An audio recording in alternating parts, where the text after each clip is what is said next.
n'y a pas d'identité historique algérienne. Hein. Il y a une identité historique tunisienne et marocaine. Hein.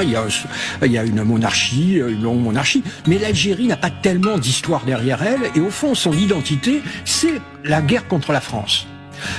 Et la colonisation française. Parce que notre colonisation en Algérie a été une colonisation absolue. C'est-à-dire nous avons totalement, vraiment déstructuré le pays. Les structures, à tout point de vue, nous avons d'une certaine manière détruit ce qui était et reconstruit une société coloniale. Mais des crimes de guerre, et beaucoup de crimes de guerre algériens évidemment pendant la guerre d'Algérie, mais des crimes de guerre français, la torture française, l'occupation d'un pays qui n'était pas la France. Exactement. Est-ce que vous comprenez ces Algériens qui disent non, en réalité on n'a pas vraiment pardonné? Non, mais le pardon, moi, ça me semble pas être tellement une notion de relation internationale. Hein. Je vois pas pardonner. C'est le pape qui pardonne. Hein, et puis, mais c'est pas entre États, on ne pardonne pas. Entre États, on voit quels sont nos intérêts.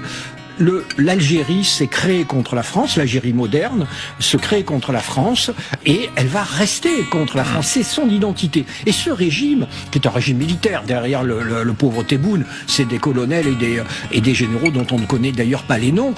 Cette armée, évidemment qu'elle trouve dans la France l'ennemi qu'elle adore. Cette relation est une relation pathogène. Vous savez, tout nouveau président de la République française arrive en disant avec moi les relations vont s'améliorer. Elles ne s'amélioreront jamais et nous devons gérer cette relation comme une relation glaciale.